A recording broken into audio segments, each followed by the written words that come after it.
Salam sejahtera sahabat semuanya.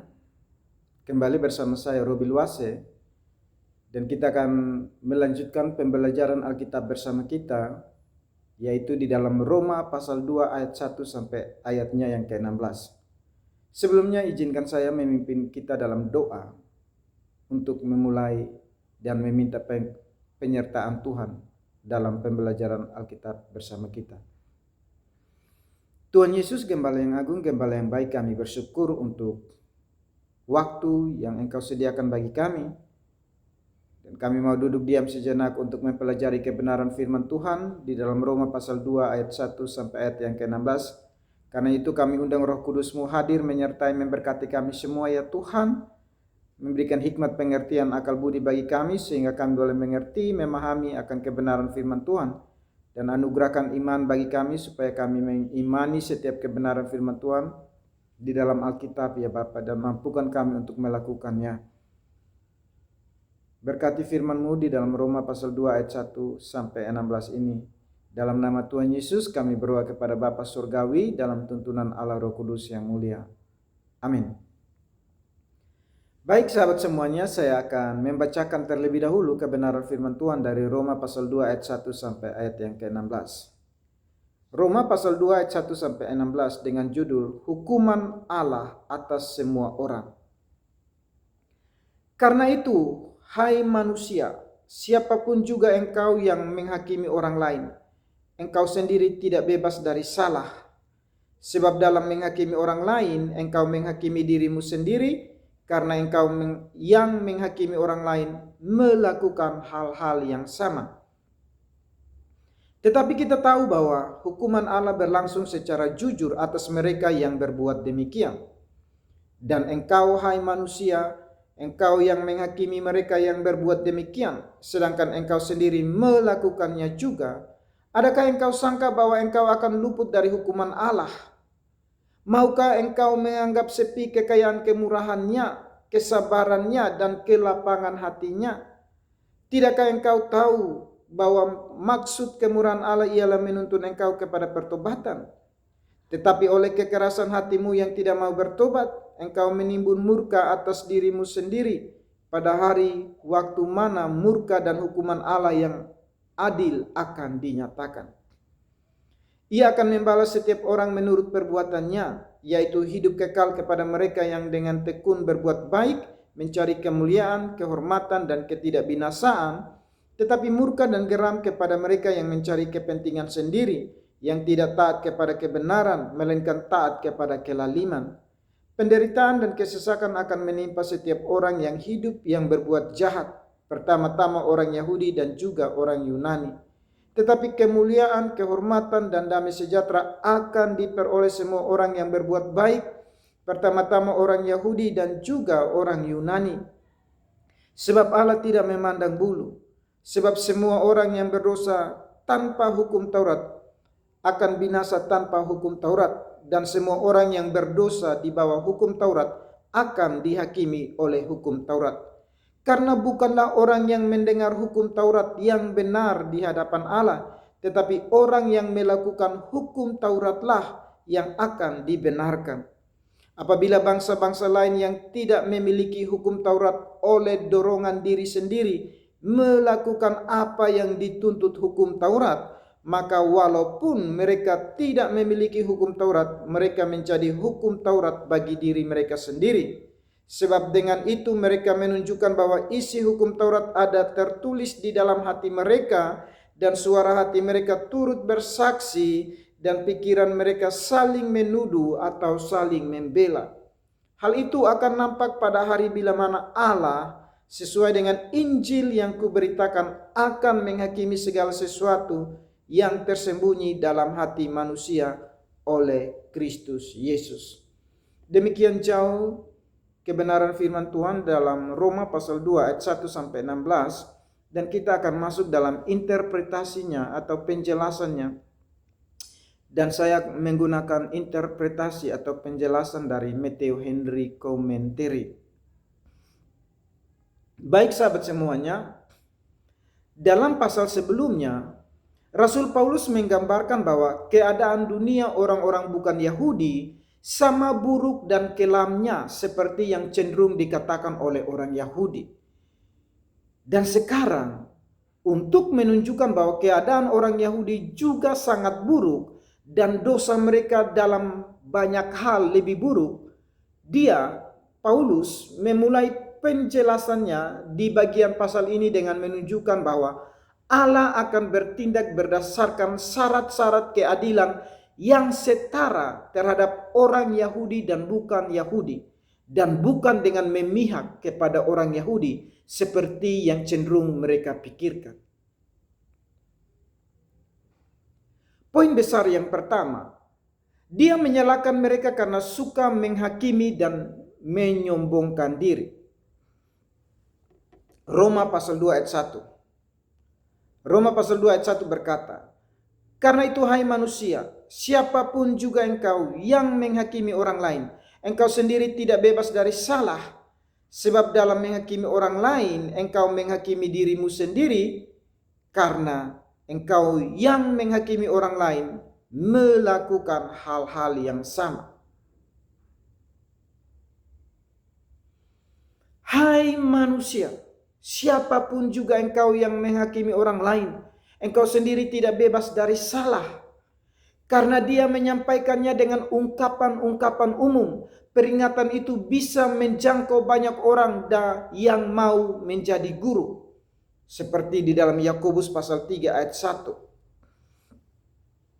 Yakobus pasal 3 ayat 1 firman Tuhan berkata, "Saudara-saudaraku, janganlah banyak orang di antara kamu mau menjadi guru. Sebab kita tahu bahwa sebagai guru kita akan dihakimi menurut ukuran yang lebih berat." Apapun kebangsaan atau pengakuan iman mereka, yang menganggap diri mereka memiliki wewenang untuk menghakimi, mengatur, dan mengutuki orang lain. Namun dia menunjukkannya terutama kepada orang Yahudi.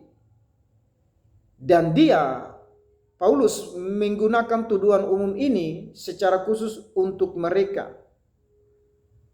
Roma pasal 2 ayat 23 berkata, "Engkau bermegah atas hukum Taurat. Mengapa engkau sendiri menghina Allah dengan melanggar hukum Taurat itu? Engkau yang mengajar orang lain, tidakkah engkau mengajar dirimu sendiri?" Bangsa Yahudi secara umum adalah bangsa yang bangga dengan diri sendiri. Mereka memandang bangsa-bangsa lain yang malang dengan sangat mencemooh dan merasa jijik, seolah-olah tidak layak ditempatkan bersama-sama dengan anjing-anjing penggembala mereka. Padahal mereka sendiri sama buruknya dan sama tidak bermoralnya. Walaupun mereka bukan penyembah berhala seperti bangsa-bangsa lain, namun mereka mencemarkan agama. Roma pasal 2 ayat 22 berkata, Roma pasal 2 ayat 22 firman Tuhan berkata,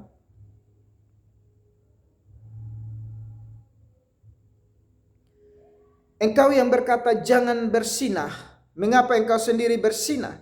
Engkau yang jijik akan segala berhala, mengapa engkau sendiri merampok rumah berhala? Karena itu, engkau sendiri tidak bebas dari salah. Jika bangsa-bangsa lain yang hanya mempunyai terang alam tidak bebas dari kesalahan, terlebih lagi bangsa Yahudi yang memiliki hukum Taurat, kehendak Allah yang diungkapkan itu, dan dengan demikian mendapatkan lebih banyak bantuan daripada bangsa-bangsa lain." Roma pasal 1 ayat 20 berkata,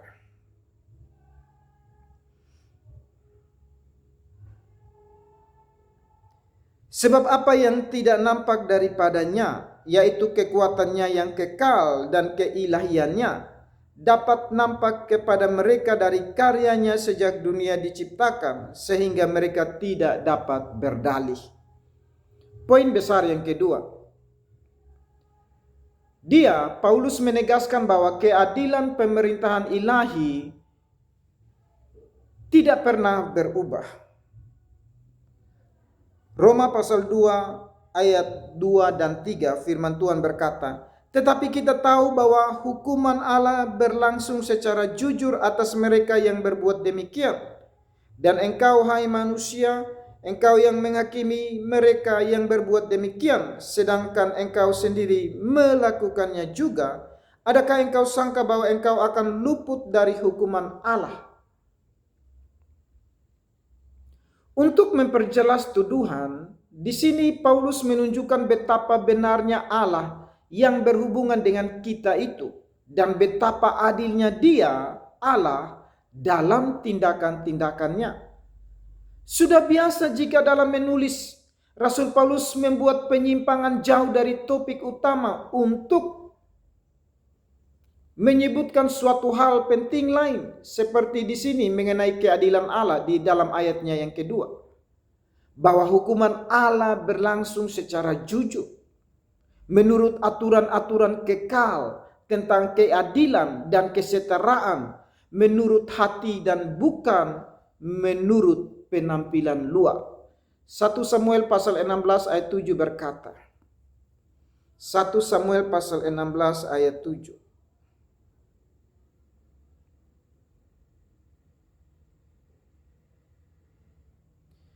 1 Samuel pasal 16 ayat 7 firman Tuhan berkata, tetapi berfirmanlah Tuhan kepada Samuel, janganlah pandang parasnya atau perawakan yang tinggi, sebab aku telah menolaknya. Bukan yang dilihat manusia yang dilihat Allah. Manusia melihat apa yang di depan mata, tetapi Tuhan melihat hati.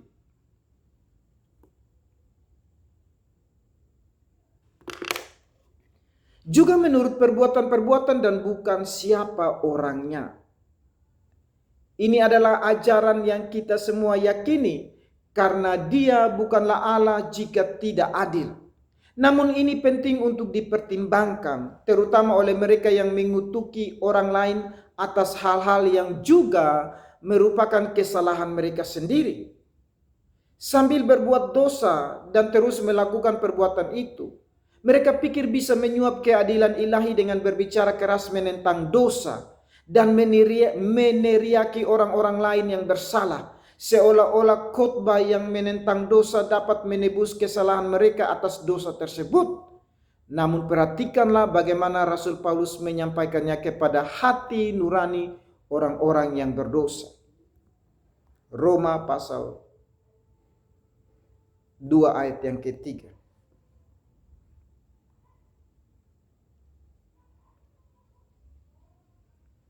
Roma pasal 2 ayat yang ketiga firman Tuhan berkata, dan engkau hai manusia, engkau yang menghakimi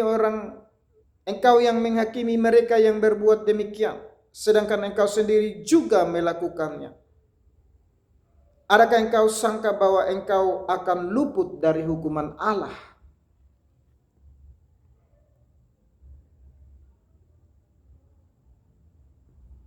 Adakah engkau sangka, hai manusia? Hai manusia ciptaan yang berakal budi, yang tidak mandiri, diciptakan oleh Allah, tunduk di bawah kekuasaannya, dan bertanggung jawab kepadanya. Perkaranya begitu jelas sehingga kita dapat memberanikan diri untuk menuduh pikiran orang-orang berdosa. Dapatkah engkau berpikir bahwa engkau akan luput dari hukuman Allah? Dapatkah Allah memeriksa hati diperdayai oleh kepura-puraan yang munafik dan hakim yang paling benar disuap dan ditolak seperti itu? Orang-orang berdosa yang paling cerdik dan tampak meyakinkan, yang tingkah lakunya di hadapan manusia sangat penuh percaya diri, tetapi tidak dapat luput dari hukuman Allah, tidak dapat menghindarkan diri dari penghakiman dan hukuman. Poin besar yang ketiga, dia menyusun tuduhan terhadap mereka yang terdiri dari dua bagian.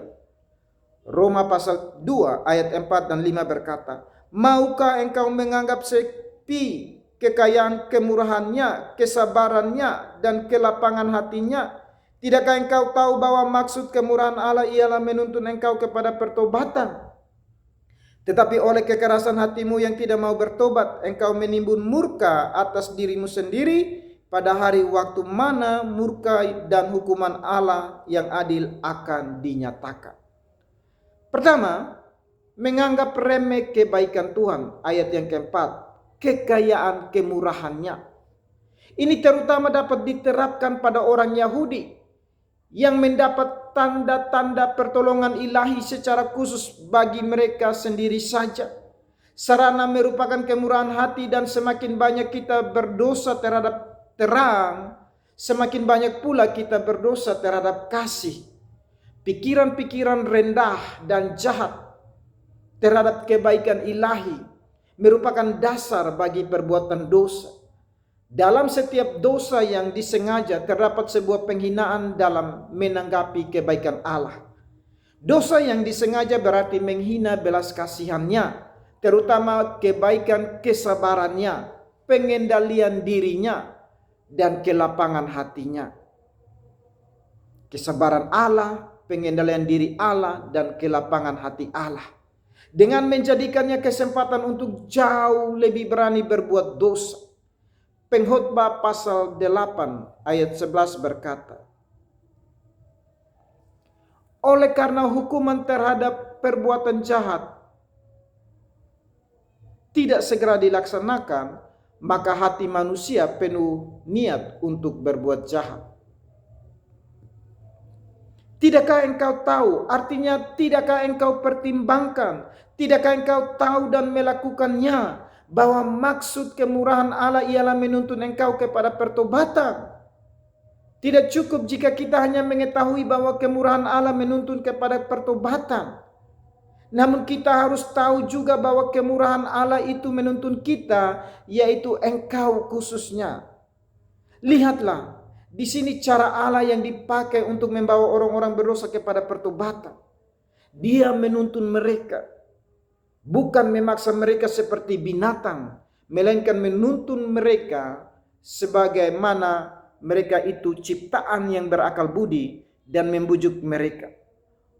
Hosea pasal 2 ayat 15. Hosea pasal 2 ayat 15, firman Tuhan berkata, aku akan memberikan kepadanya kebun anggurnya dari sana, dan membuat lembah Akor menjadi pintu pengharapan. Maka dia akan merelakan diri di sana seperti pada masa mudanya, seperti pada waktu dia berangkat keluar dari tanah Mesir. Kebaikanlah yang menuntun mereka dengan ikatan kasih. Hosea pasal 11 ayatnya yang keempat berkata, aku menarik mereka dengan tali kesetiaan, dengan ikatan kasih. Bagi mereka aku seperti orang yang mengangkat kuk dari tulang rahang mereka. Aku membungkuk kepada mereka untuk memberi mereka makan. Kita bisa bandingkan dengan Yeremia pasal 31 ayat yang ketiga. Yeremia pasal 31 ayat yang ketiga berkata, dari jauh Tuhan menampakkan diri kepadanya. Aku mengasihi engkau dengan kasih yang kekal. Sebab itu aku melanjutkan kasih setiaku kepadamu. Pertimbangan atas kebaikan Allah. Kebaikan umumnya untuk menuntun semua orang. Kebaikan pemeliharaan Allah, kesabarannya, dan tawaran-tawarannya seharusnya dapat membawa kita semua kepada pertobatan. Dan alasan mengapa ada begitu banyak orang yang tetap tidak bertobat adalah karena mereka tidak tahu dan tidak mempertimbangkan hal ini. Kedua, membangkitkan murka Allah. Roma pasal 2 ayatnya yang kelima. Roma pasal 2 ayatnya yang kelima, firman Tuhan berkata, tetapi oleh kekerasan hatimu yang tidak mau bertobat, engkau menimbun murka atas dirimu sendiri pada hari waktu mana murka dan hukuman Allah yang adil akan dinyatakan. Yang membuat murka Allah memuncak adalah kekerasan hati yang tidak mau bertobat. Dan yang menghancurkan orang-orang berdosa adalah jika mereka berjalan menuruti hati seperti itu dan dituntun olehnya. Berbuat dosa berarti berjalan sesuai isi hati. Dan ketika hati itu keras dan tidak mau bertobat, menjadi keras karena kebiasaan lama selain yang memang sifatnya demikian. Betapa menyedihkan jalannya. Perbuatan yang membangkitkan kemarahan Allah itu diungkapkan dengan istilah menimbun murka. Orang yang terus berjalan di jalan dosa menimbun murka atas diri mereka sendiri. Timbunan menandakan kelimpahan. Inilah timbunan yang akan dipakai untuk selama-lamanya dan tidak kunjung habis. Tetapi walaupun begitu, orang-orang berdosa tetap menambah timbunannya seperti orang menimbun harta. Setiap dosa yang disengaja menambah angkanya dan akan menggelorakan pembalasan.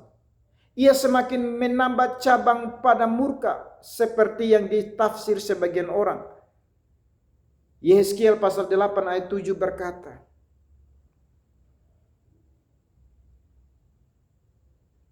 Yehezkiel pasal 8 ayat yang ke-7 firman Tuhan berkata, dan dibawanya aku ke pintu pelataran, aku melihat sungguh ada sebuah lubang di dalam temboknya.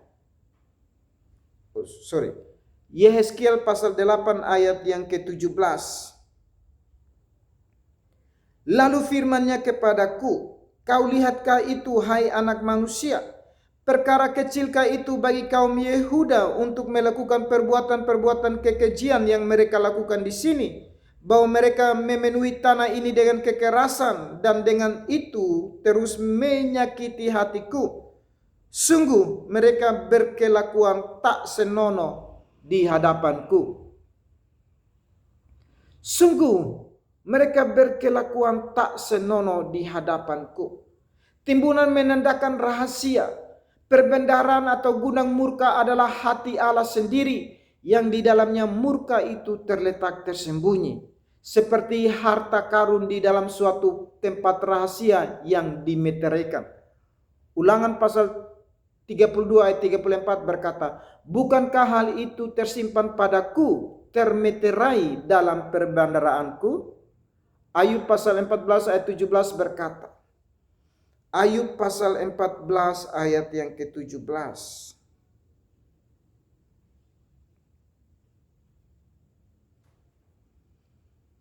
Pelanggaranku akan dimasukkan di dalam pundi-pundi yang dimeteraikan, dan kesalahanku akan kau tutup dengan lepa.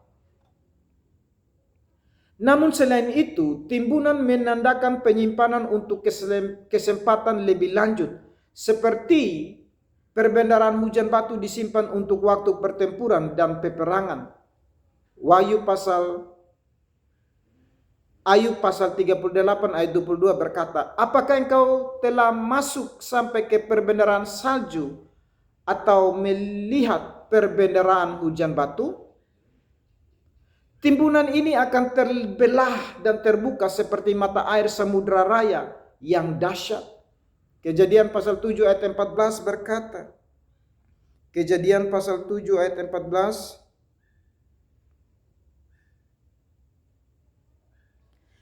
mereka itu dan segala jenis binatang liar dan segala jenis ternak dan segala jenis binatang melata yang merayap di bumi dan segala jenis burung, yakni segala yang berbulu. Kejadian pasal 7 ayatnya yang ke-11. Pada waktu umur Nuh 600 tahun, pada bulan yang kedua, pada hari yang ke-17 bulan itu, pada hari itulah terbelah segala mata air samudra raya yang dahsyat dan terbukalah tingkap-tingkap di langit. Murka Allah ditimbun untuk hari waktu mana murka. Ketika murka itu dilepaskan secara besar-besaran, ditumpahkan dengan cawan-cawan yang penuh. Walaupun masa sekarang adalah masa untuk kesabaran dan kelapangan hati terhadap orang-orang berdosa, namun ada hari murka yang akan datang. Murka dan tidak ada yang lain selain murka. Sesungguhnya setiap hari bagi orang berdosa adalah hari murka, karena Allah murka setiap saat terhadap orang fasik. Mazmur pasal 7 ayat 11 berkata, Allah adalah hakim yang adil dan Allah yang murka setiap saat. Dalam King James Version dipakai kata murka setiap hari. Namun ada hari besar murka yang akan datang. Wahyu pasal 6 ayat 17 berkata, sebab sudah tiba hari besar murka mereka, dan siapakah yang dapat bertahan? Murka Allah tidak seperti murka kita yang panas dan membara. Tidak. Kehangatan murka tidak ada padanya. Yesaya pasal 27 ayat yang keempat berkata. Yesaya pasal 27 ayatnya yang keempat, firman Tuhan berkata, kehangatan murka tiada padaku, sekiranya tampak kepadaku putri malu dan rumput. Aku tidak bertindak memeranginya dan akan membakarnya sekaligus.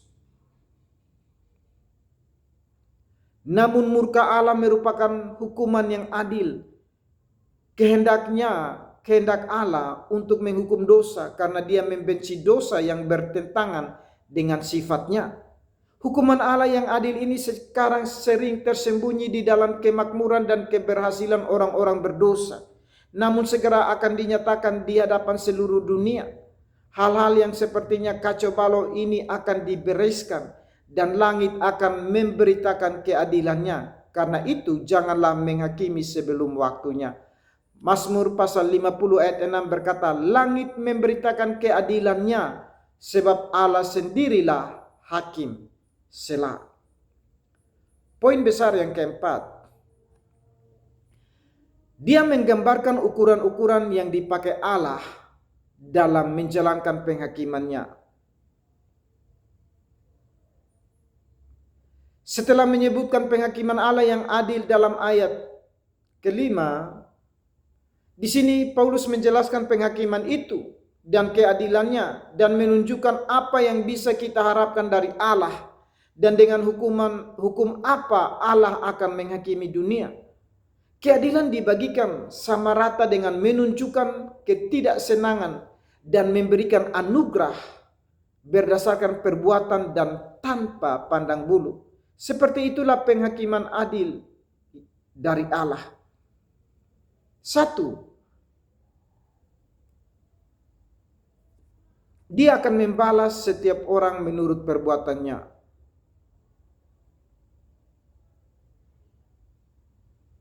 Roma pasal 2 ayat 6 berkata, ia akan membalas setiap orang menurut perbuatannya. Sebuah kebenaran yang sering disebutkan dalam Alkitab untuk membuktikan bahwa hakim seluruh bumi berlaku adil. 1. Dalam memberikan anugerahnya, di sini 2 kali disebut, yaitu dalam ayat yang ke-7 dan ayat yang ke-10. Dari Roma pasal 2, karena dia senang menunjukkan kemurahan hati. Roma pasal 2 ayat yang ke-7 dan ayatnya yang ke-10. Roma pasal 2 ayatnya yang ke-7 berkata, yaitu hidup kekal kepada mereka yang dengan tekun berbuat baik, mencari kemuliaan, kehormatan dan ketidakbinasaan. Ayat yang ke-10, tetapi kemuliaan, kehormatan dan damai sejahtera akan diperoleh semua orang yang berbuat baik, pertama-tama orang Yahudi dan juga orang Yunani. Perhatikanlah, 1, sasaran anugerah Allah, yaitu mereka yang dengan tekun dan seterusnya. Dengan ayat ini kita dapat menguji bagian kita dalam anugerah ilahi. Dan dari situ dapat dituntun ke jalan yang harus diambil supaya kita dapat memperoleh anugerah itu. Orang-orang yang akan diberi upah oleh Allah yang adil adalah pertama, orang-orang yang menetapkan tujuan yang benar untuk diri mereka sendiri, yang mencari kemuliaan, kehormatan dan ketidakbinasaan, yaitu kemuliaan dan kehormatan karena diterima dalam ketidakbinasaan bersama Allah sekarang dan selama-lamanya. Ada sebuah keinginan kuat yang kudus yang mendasari semua pengalaman agama, yaitu mencari kerajaan Allah, mengarahkan keinginan-keinginan dan tujuan-tujuan kita setinggi surga, dan tidak mau menerima yang kurang dari itu. Pencarian ini menyiratkan kehilangan. Rasa kehilangan itu keinginan untuk memperolehnya kembali. Dan pencarian dan usaha-usaha yang sesuai dengan keinginan-keinginan itu. Kedua, orang-orang yang karena sudah menetapkan tujuan yang benar, setia pada jalan yang benar, tekun berbuat baik. Pertama, harus ada perbuatan baik. Roma 2 ayat 10 berkata, tetapi kemuliaan, kehormatan, dan damai sejahtera akan diperoleh semua orang yang berbuat baik. Pertama-tama orang Yahudi dan juga orang Yunani. Tidak cukup jika hanya mengerti dengan baik, berbicara dengan baik, membuat pengakuan yang baik, dan menjanjikan yang baik. Tetapi kita juga harus berbuat baik. Melakukan apa yang baik. Bukan hanya maksudnya saja yang baik, melainkan caranya pun harus baik. Kita harus melakukannya dengan baik. Kedua, terus berbuat baik bukan karena dorongan perasaan sesaat saja yang seperti awan di waktu pagi dan embun di saat subuh. Melainkan kita harus berusaha keras sampai akhir. Ketekunan seperti inilah yang memenangkan mahkota. Ketiga, bersabar terus. Kesabaran ini bukan hanya berkaitan dengan lamanya pekerjaan, namun juga kesulitan-kesulitan, segala perlawanan dan penderitaan-penderitaan yang kita hadapi dalam melakukannya. Orang-orang yang mau berbuat baik dan terus melakukannya harus memiliki kesabaran yang sangat besar. Buah anugerahnya. Dia menandakan Dia akan membalas orang-orang yang seperti itu dengan hidup kekal. Surga adalah hidup, yaitu hidup yang kekal. Dan inilah upah. Ini adalah upah bagi mereka yang dengan sabar terus berbuat baik. Dan ini disebut sebagai kemuliaan, kehormatan, dan damai sejahtera. Orang-orang yang mencari kemuliaan dan kehormatan akan mendapatkannya. Orang-orang yang mencari kemuliaan dan kehormatan yang sia-sia, yang berasal dari dunia ini, sering tidak mendapatkannya dan kecewa. Tetapi orang-orang yang mencari kemuliaan dan kehormatan kekal akan mendapatnya. Dan bukan hanya kemuliaan dan kehormatan, namun juga damai sejahtera. Kemuliaan dan kehormatan duniawi biasanya disertai dengan persoalan. Tetapi kemuliaan dan kehormatan surgawi disertai dengan damai sejahtera, yaitu damai sejahtera yang tidak terganggu dan kekal. Poin besar. Kedua, dalam menunjukkan kemarahannya. Roma pasal 2 ayat 8 dan 9.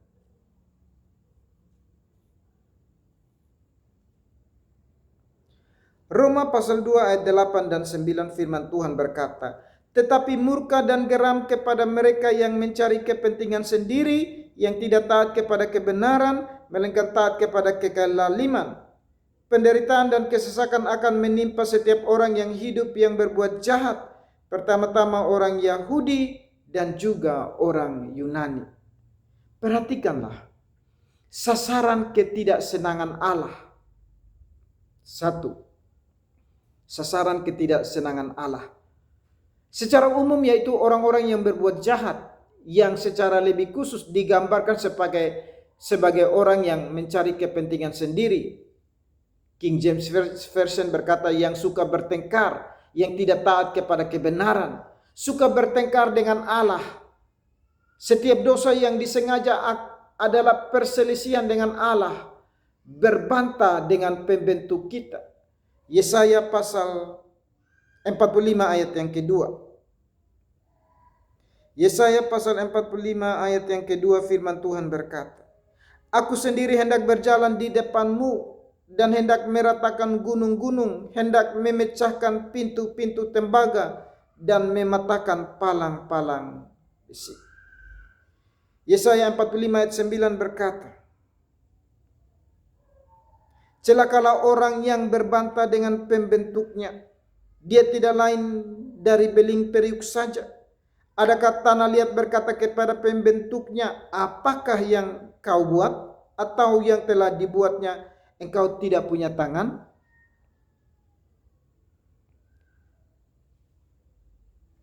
Berbantah dengan pembentuk kita, pertengkaran yang paling nekat.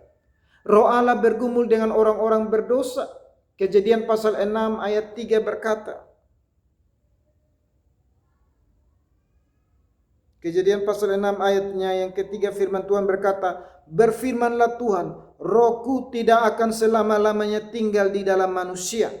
Karena manusia itu adalah daging, tetapi umurnya akan 120 tahun saja. Sedangkan orang-orang berdosa yang tidak bertobat berjuang melawan roh Allah, memberontak melawan terang, memegang teguh ketidakjujuran, berjuang mempertahankan dosa, sementara roh Allah berjuang supaya mereka terlepas dari dosa itu. Ayub pasal 24 ayat 13.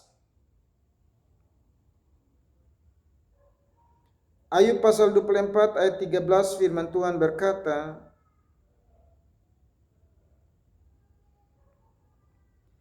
ada lagi golongan yang memusuhi terang, yang tidak mengenal jalannya dan tidak tetap tinggal pada lintasannya. Yang suka bertengkar, yang tidak taat kepada kebenaran. Kebenaran agama bukan hanya untuk diketahui, namun juga untuk ditaati. Kebenaran itu mengarahkan, mengatur, dan memerintahkan. Kebenaran itu berkaitan dengan penerapannya. Ketidaktaatan pada kebenaran berarti pertengkaran melawan kebenaran itu. Melainkan taat kepada kelaliman, yaitu melakukan apa yang diminta oleh kelaliman. Orang-orang yang menolak menjadi hamba kebenaran akan segera menjadi hamba kelaliman. Kedua, buah atau tanda ketidaksenangan Allah ini, murka dan geram, penderitaan dan kesesakan. Semua ini adalah upah dosa. Murka dan geram adalah penyebabnya, sedangkan penderitaan dan kesesakan akibat yang harus ada dan tidak dapat dihindari. Dan ini menimpa hidup atau menimpa jiwa. Jiwa adalah bencana murka itu, sasaran penderitaan kesesakan. Dosa membuat jiwa layak menerima murka ini. Jiwa adalah apa yang ada di dalam atau pada manusia yang dapat langsung menerima murka ini, dan pengaruh atau dampak dari kesesakan yang diakibatkannya. Neraka adalah penderitaan dan kesesakan kekal, hasil murka dan geram. Ini adalah akibat dari menentang Allah, seperti menempatkan putri malu dan rumput di depan api yang membakar semua itu. Yesaya pasal 27 ayat 4 berkata, Yesaya pasal 27 ayatnya yang keempat, firman Tuhan berkata, kehangatan murka tiada padaku, sekiranya tampak kepadaku putri malu dan rumput, aku akan bertindak memeranginya dan akan membakarnya sekaligus.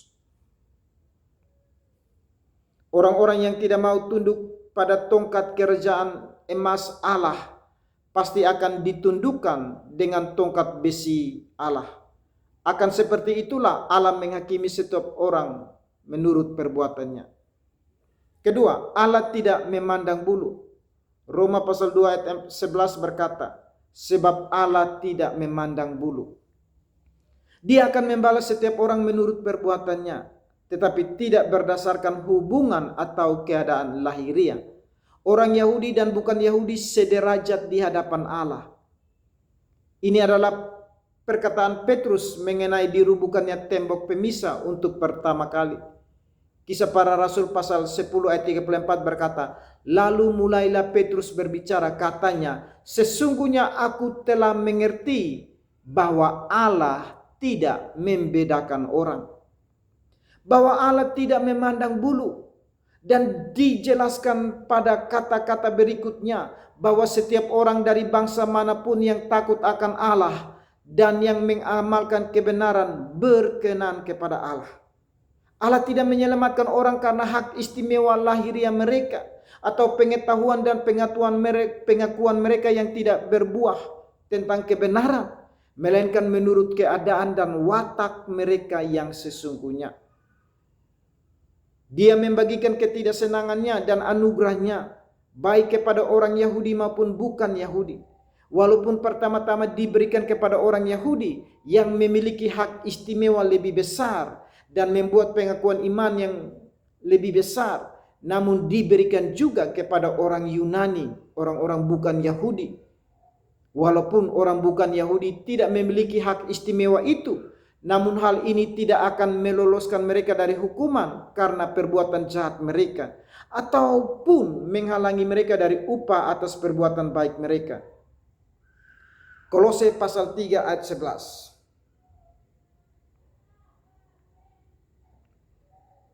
Kolose pasal 3 ayat 11 firman Tuhan berkata, dalam hal ini tiada lagi orang Yunani atau orang Yahudi, orang bersunat atau orang tak bersunat, orang barbar atau orang skit, budak atau orang merdeka, tetapi Kristus adalah semua dan di dalam segala sesuatu. Karena bukankah hakim segenap bumi akan melakukan yang adil? Poin besar yang kelima, dia membuktikan keadilan tindakan Allah kepada semua orang. Paulus membuktikan keadilan tindakan Allah kepada semua orang ketika dia akan benar-benar datang untuk menghakimi mereka. Dengan dasar ini, bahwa hukum yang dipakai Allah untuk menghakimi adalah hukum yang dimiliki manusia untuk ditaati. 3 tingkat terang atau hikmat diungkapkan kepada anak-anak manusia.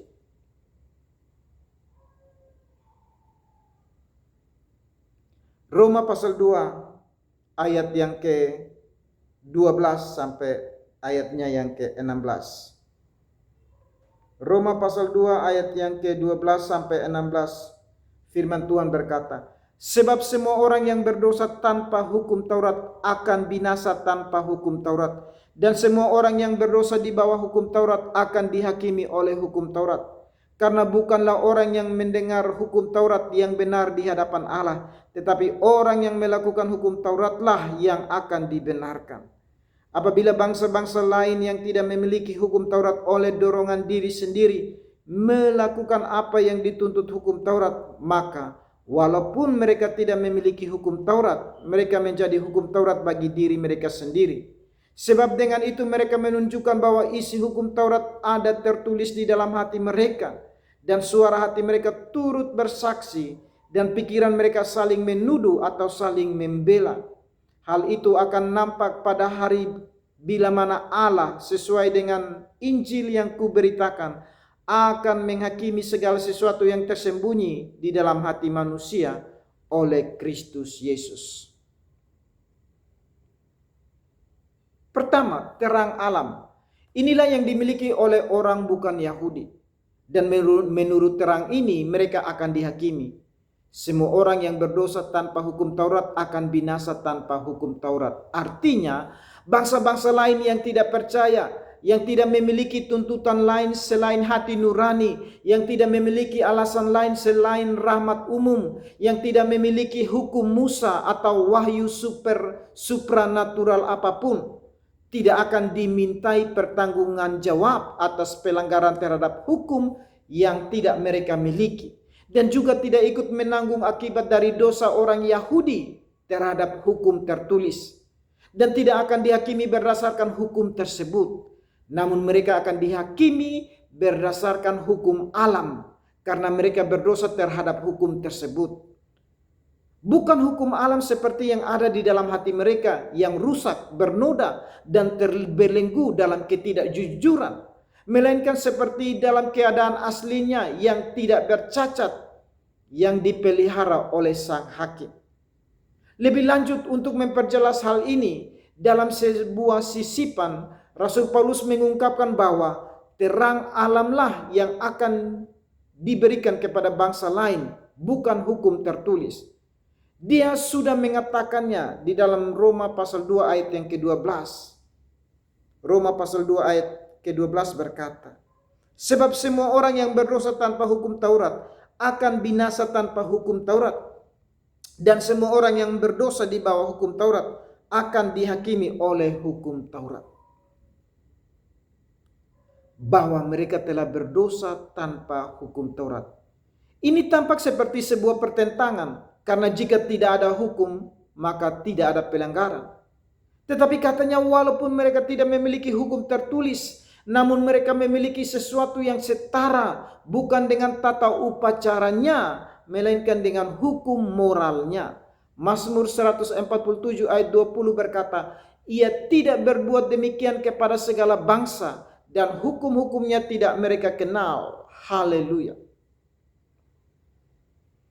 Mereka memiliki hukum Taurat. King James Version berkata pekerjaan hukum Taurat. Yang dia maksudkan bukan pekerjaan yang diperintahkan oleh hukum Taurat, seolah-olah mereka dapat menghasilkan ketaatan yang sempurna, melainkan pekerjaan yang dilakukan oleh hukum Taurat.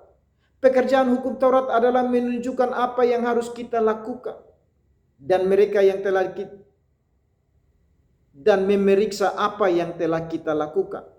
Nah, satu, mereka memiliki sesuatu yang menunjukkan apa yang mereka harus lakukan dengan terang alam, dengan kekuatan dan kecenderungan pada prinsip, dengan kekuatan dan kecenderungan pandangan dan prinsip alami mereka.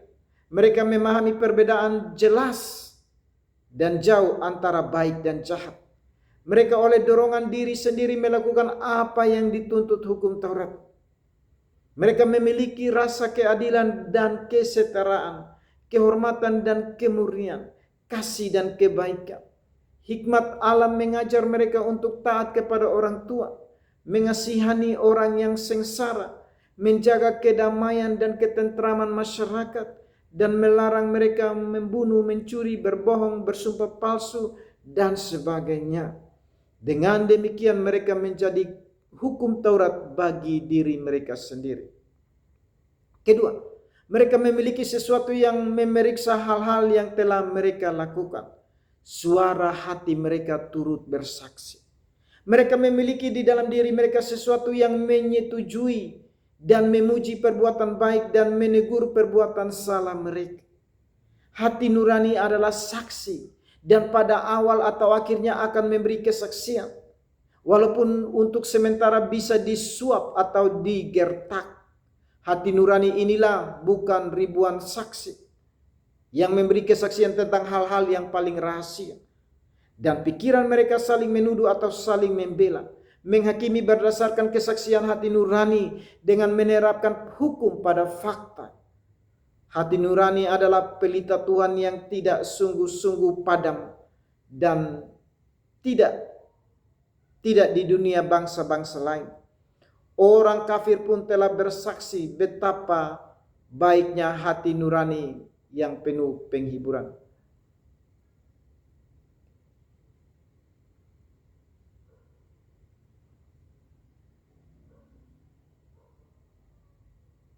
Ada sebuah tulisan dalam bahasa Latin dipakai yang berbunyi demikian. Hic murus ahoncus esto nil consire sibi, quos diri consein facti, mens habet atonitos et surdo ferbere godit. Yang artinya, jadikanlah ini kubu pertahananmu tanpa malu, tetapi jaga hati nuranimu tidak bersalah. Dan betapa menakutkan hati nurani yang buruk. Tidak ada cambukan terdengar, namun hati yang bersalah tersiksa oleh kepedihan akibat perbuatan sendiri. Pikiran mereka saling menuduh atau saling membela, metaksi alelon, di antara mereka sendiri atau satu sama lain. Terang dan hukum alam yang sama yang bersaksi melawan dosa mereka, yang bersaksi melawan dosa orang lain, selain menuduh dan membela. Kata yang dipakai yaitu fikisim. Demikianlah sebagian orang membacanya, yang artinya bergantian. Tergantung apakah mereka taat atau melanggar hukum dan prinsip alam ini. Hati nurani mereka membebaskan atau menyalahkan mereka. Semua ini jelas menunjukkan bahwa mereka memiliki sesuatu yang bagi mereka merupakan pengganti hukum yang bisa saja mengatur mereka dan yang akan menyalahkan mereka. Karena mereka tidak terlalu menuruti tuntutan dan perintahnya. Dengan demikian orang bukan Yahudi yang bersalah tidak memiliki alasan. Allah adil dalam menghukum mereka. Mereka tidak bisa berdalih tidak tahu dan oleh karena itu mungkin akan binasa jika mereka tidak memiliki dalih yang lain. Kedua, terang hukum. Inilah yang dimiliki oleh orang Yahudi. Dan dengan hukum ini mereka akan dihakimi. Semua orang yang berdosa di bawah hukum Taurat akan dihakimi oleh hukum Taurat. Mereka berdosa bukan hanya dengan memiliki hukum, namun juga di bawah hukum Taurat. Di tengah begitu banyak hukum, di hadapan dan di dalam hikmat hukum yang begitu jelas, murni, dan yang petunjuk-petunjuknya sangat lengkap dan terperinci, dan sanksi-sanksinya sangat memaksa dan kuat. Dosa seperti ini akan dihakimi oleh hukum Taurat. Hukuman mereka seperti dosa mereka akan jauh lebih besar karena mereka memiliki hukum Taurat. Pertama-tama orang Yahudi, tanggungan Tirus dan Sidon akan lebih ringan. Demikianlah Musa mendakwa mereka dan mereka menerima banyak pukulan dari dia karena mengetahui kehendak Tuannya namun tidak melakukannya. Lukas pasal 12 ayat 47. Lukas pasal 12 ayat yang ke-47. Firman Tuhan berkata, adapun hamba yang tahu akan kehendak tuannya, tetapi yang tidak mengadakan persiapan atau tidak melakukan apa yang dikehendaki tuannya, ia akan menerima banyak pukulan. Yohanes 5 ayat 45 berkata,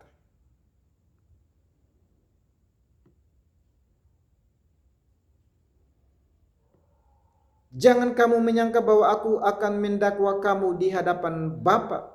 Yang mendakwa kamu adalah Musa, yaitu Musa yang kepadanya kamu menaruh pengharapanmu. Orang Yahudi sangat membanggakan diri mereka dalam hal hukum Taurat. Namun untuk menguatkan apa yang dia katakan, Rasul Paulus menunjukkan bahwa walaupun mereka mendengar dan mengenal hukum Taurat, namun hal itu tidak akan membenarkan mereka kecuali mereka melakukan hukum Taurat. Pemuka-pemuka agama Yahudi mendorong pengikut-pengikut mereka dengan pendapat bahwa semua orang Yahudi, betapapun buruknya hidup mereka, akan mendapatkan tempat di dunia yang akan datang. Hal inilah yang ditentang Rasul Paulus di sini. Memang mereka memiliki hak istimewa dengan memiliki hukum Taurat, namun bukan hak istimewa yang menyelamatkan, kecuali mereka hidup sesuai dengan hukum Taurat yang mereka miliki. Ini jelas tidak dilakukan oleh orang Yahudi. Dan karena itu, mereka membutuhkan kebenaran untuk dapat berdiri di hadapan Allah.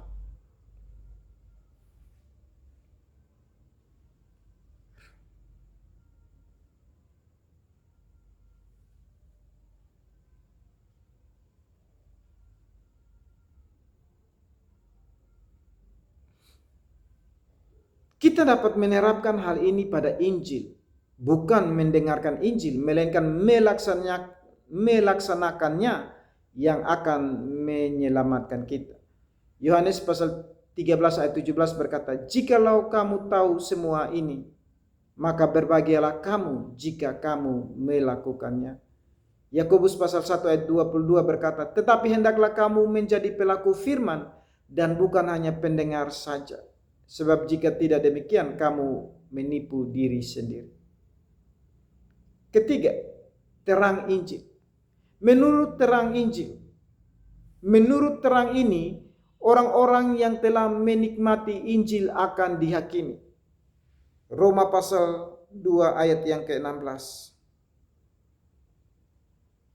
Firman Tuhan berkata, hal itu akan nampak pada hari bila mana Allah sesuai dengan Injil yang kuberitakan akan menghakimi segala sesuatu yang tersembunyi dalam hati manusia oleh Kristus Yesus.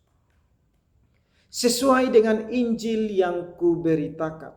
Ini bukan berarti ada kitab Injil kelima yang ditulis oleh Paulus seperti yang dibayangkan sebagian orang, atau Injil yang ditulis oleh Lukas sebagai juru tulis Paulus, melainkan Injil secara umum. Disebut Injil yang diberitakan Paulus karena dialah yang memberitakannya. Seberapa banyak pun orang yang berada di bawah ketetapan Injil, mereka itu semua akan dihakimi sesuai dengan ketetapan itu. Markus pasal 16 ayat 16 berkata, siapa yang percaya dan dibaptis akan diselamatkan, tetapi siapa yang tidak percaya akan dihukum. Sebagian orang mengaitkan kata-kata itu sesuai dengan Injil yang kuberitakan dengan apa yang dia katakan tentang hari penghakiman. Akan datang hari penghakiman, seperti yang sering kuberitakan kepadamu dalam khotbah-khotbahku. Dan hari itu akan menjadi hari penghakiman terakhir bagi orang Yahudi dan bukan Yahudi. Adalah baik bagi kita jika kita mengetahui apa yang diungkapkan tentang hari itu. 1. Ada hari yang ditetapkan untuk penghukuman semua orang. Hari yang penting, hari besar, harinya Tuhan yang akan datang. Mazmur 37 ayat 13 berkata, Tuhan menertawakan orang fasik itu, sebab ia melihat bahwa harinya sudah dekat. Kedua, penghakiman pada hari itu akan diserahkan ke dalam tangan Yesus Kristus. Allah akan menghakimi melalui Yesus Kristus. Kisah Para Rasul pasal 17 ayat 31. Kisah Para Rasul pasal 17 ayat 31.